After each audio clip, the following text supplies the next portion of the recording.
warahmatullahi wabarakatuh. Shalom, Om Swastiastu, Namo Buddhaya, Salam Kebajikan. Selamat pagi kepada yang terhormat Bapak dan juga Ibu dosen Sekolah Vokasi Universitas Diponegoro, yang terhormat kepada Ibu Lulu Fauzia selaku dosen pengampu mata kuliah manajemen pengadaan, dan teman-teman yang saya cintai. Terima kasih atas waktu dan juga kesempatan yang diberikan sehingga pada hari ini saya bisa mengajak teman-teman semua untuk belajar lebih dalam mengenai e-purchasing. Sebelum saya mulai, izinkan saya untuk memperkenalkan diri terlebih dahulu. Nama saya Adifa Beril Amaris dengan NIM 400113206500045 dari Prodi Manajemen dan Administrasi Logistik Sekolah Vokasi Universitas Diponegoro Angkatan 2020. Oke baik, langsung saja kita simak secara bersama video penjelasan mengenai e-purchasing ini. Nah, apa itu e-purchasing dan bagaimana prosesnya? Yuk kita simak secara bersama penjelasan berikut ini. Sebelum mengenal apa itu e-purchasing, ada baiknya kita mengenal terlebih dahulu mengenai purchasing. Dalam bahasa Indonesia, purchasing memiliki arti pembelian yang dalam suatu organisasi berarti suatu proses pemesanan barang atau jasa untuk digunakan dalam memperlancar kegiatan operasional. Pada prinsipnya, e-purchasing adalah metode pembelian barang dan jasa secara elektronik melalui e-katalog. Tujuan e-purchasing tentu mempermudah dan mempercepat proses pembelian barang dan juga jasa. Dengan begitu, kerja instansi pemerintah lebih cepat dan dapat menghemat anggaran. Nah, jika seperti itu, berarti penggunaan APBD dan APBN bisa lebih efisien tentunya kan? Saat ini memang e-purchasing banyak dipilih orang karena kemudahan dan juga keamanan dalam bertransaksi dengan pihak luar. Penggunaan pertama di Indonesia adalah bagian pemerintahan, yang kemudian mulai diikuti oleh pihak swasta. Beberapa kelebihan inilah yang menyebabkan individu bergeser mulai menggunakan e-purchasing. Yang pertama, mudah digunakan, yaitu memberikan kemudahan bagi pengguna, terutama bagi pihak pembeli, karena tertulis dengan lengkap tata cara melakukan pembelian atau masuk dalam pengadaan barang dan jasa, sehingga nantinya tidak perlu bingung lagi. Yang kedua, lebih akurat, memberikan kepastian dalam spesifikasi teknis dan memberi acuan harga yang kurang lebih sama. Tidak perlu repot lagi membuat spesifikasi karena semuanya sudah tertera dalam e-katalog. Yang ketiga, hemat biaya. Menghemat atau menekan biaya untuk dokumen fisik. Jika biasanya menggunakan banyak kertas, maka melalui e-purchasing semuanya ada dalam perangkat lunak dalam bentuk data yang diarsipkan. User masih bisa membuat laporan dari fasilitas histori yang disediakan. Yang keempat, tidak adanya proses sanggahan. Karena keseluruhan diatur oleh sistem, maka tidak ada proses sanggahan. Pemenang atau vendor akan secara otomatis ditentukan dan diumumkan sesuai dengan kualifikasi. Dengan ini, maka masalah hukum lainnya dapat dihindari. Sebab ketika seseorang memutuskan ikut pengadaan, secara tidak langsung menyetujui peraturan yang tertera di sana. Yang kelima, mudah diawasi, memudahkan untuk pengawasan atau monitoring. Setiap sistem memang diciptakan untuk mempermudah pekerjaan tangan manusia. Dari yang sebelumnya dilakukan secara manual dan menekan waktu, menjadi serba otomatis dan bisa dilakukan bahkan hanya dengan duduk. Tetapi yang namanya sistem tidak selalu mendatangkan kelebihan 100%. Bagaimanapun, sistem adalah buatan manusia yang masih memiliki kelemahan sebagai berikut. Yang pertama, pengguna harus adaptasi dengan penggunaan. E-purchasing memang memiliki kelebihan menjangkau pedagang kecil agar bisa bersaing dengan pedagang besar. Namun, karena digagas secara elektronik, masih banyak pedagang kecil yang tidak tahu cara menggunakannya. Hal ini mungkin dapat diatasi dengan diadakan program pengenalan internet serta pengenalan pengadaan e-katalog hingga e-purchasing. Yang kedua, internet tidak tersedia di semua daerah. Perkembangan e-purchasing juga terbatas untuk daerah-daerah tertentu. Karena menggunakan jaringan internet, maka beberapa daerah yang masih tidak memiliki jaringan internet tidak dapat mengikuti proses ini. Untuk masalah ini mungkin tidak dapat diatasi secara langsung. Yang ketiga, resiko diretas hacker. Sistem memiliki resiko besar oleh serangan hacker. Beberapa hacker memiliki tujuan meretas sistem e-purchasing untuk hanya sekadar iseng atau demi mendapatkan data yang diinginkan. Data memang sangat penting untuk pihak yang berkaitan dengan e-purchasing karena menyangkut rahasia perusahaan. Supaya prosesnya dapat diawasi, kegiatan e-purchasing juga dilandasi oleh sebuah payung hukum. Kamu bisa menemukannya pada pasal 38 Peraturan Presiden nomor 16 tahun 2018.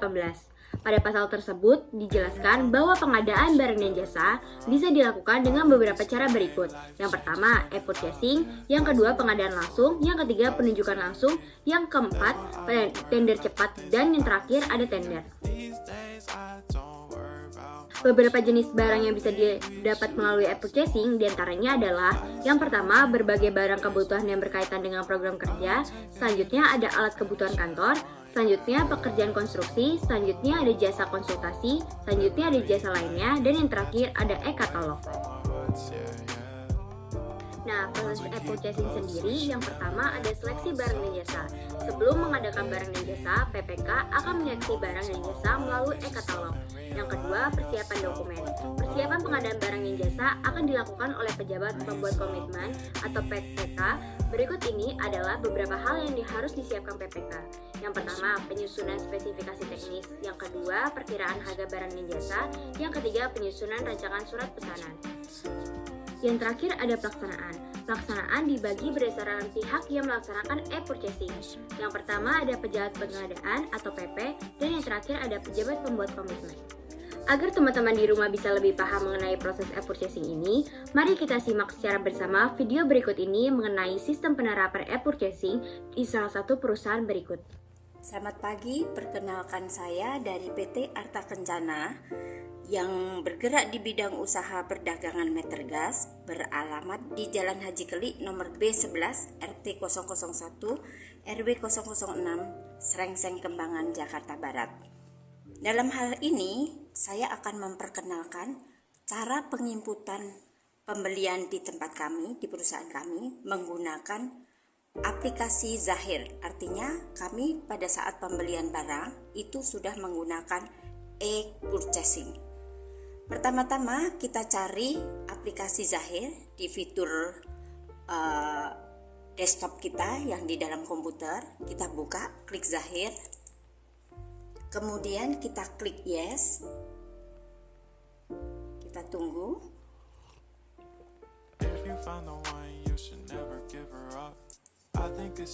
Tunggu sebentar supaya terbuka dulu untuk aplikasi tersebut. Nah, ini aplikasi tersebut ada beberapa fitur di dalamnya.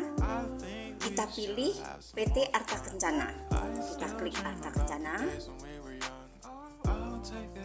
Kemudian kita ketik nama pengguna. Kita ketik password pengguna. Kita oke.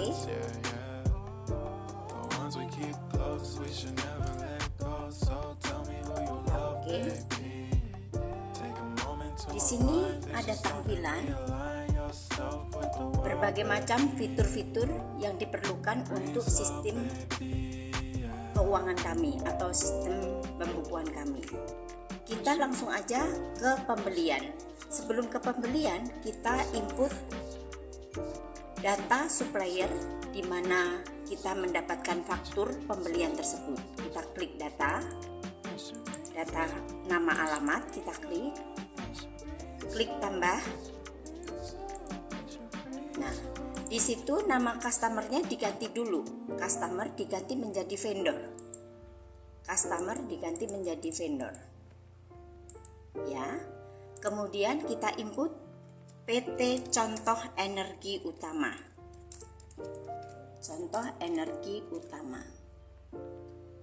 Kemudian kita bila ada NPWP bisa kita cantumkan NPWP-nya. Kalau nggak ada ya udah kita nol-nolin aja. Langsung kita rekam. Yes. Kemudian yang kedua kita input data produk.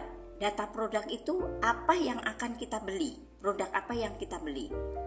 Kita klik tanda tambah.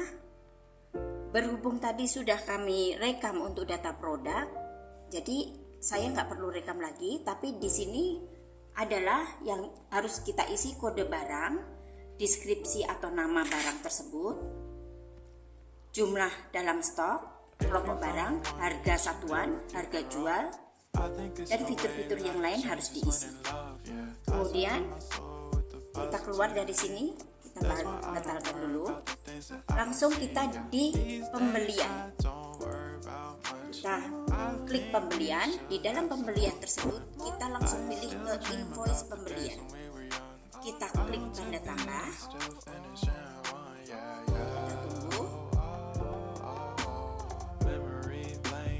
Kemudian kita cari nama pemasok, yaitu PT Contoh Energi tadi. Ya, kita pilih oke.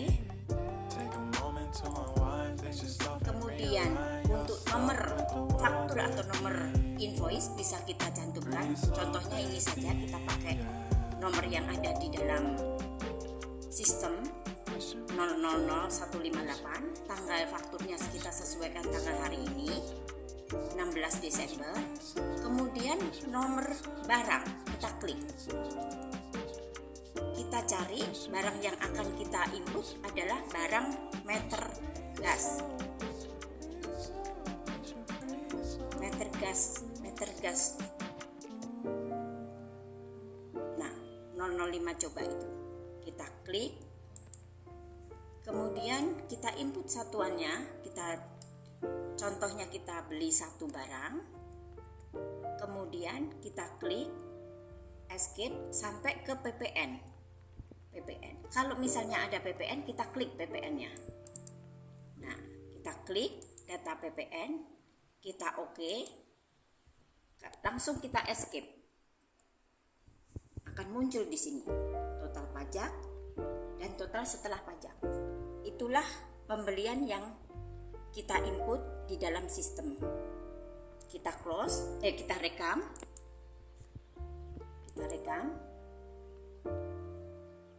Nah, data tersebut sudah masuk di dalam pembelian kita. Kita batalkan, maksudnya kita keluar dari situ. Kalau misalnya kita mau pembayaran, kita klik di pembayaran utang.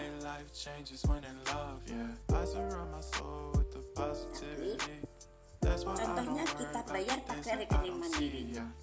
Terus penerimanya kita klik sesuai dengan PT tadi, PT Contoh Energi. Kita klik oke. Kemudian invoice-nya kita klik. Kita pilih, itu secara otomatis dia akan muncul di data invoice. Kemudian oke.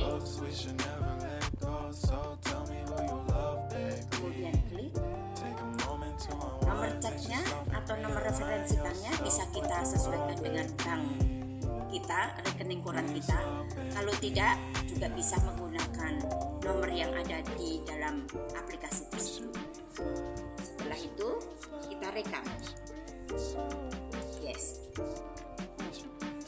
Itulah proses pembelian yang kita lakukan dari penerimaan barang atau pembelian, mendapatkan invoice, kemudian sampai ke pelunasan atau pembayaran. Sekian dari kami PT Arta Kencana.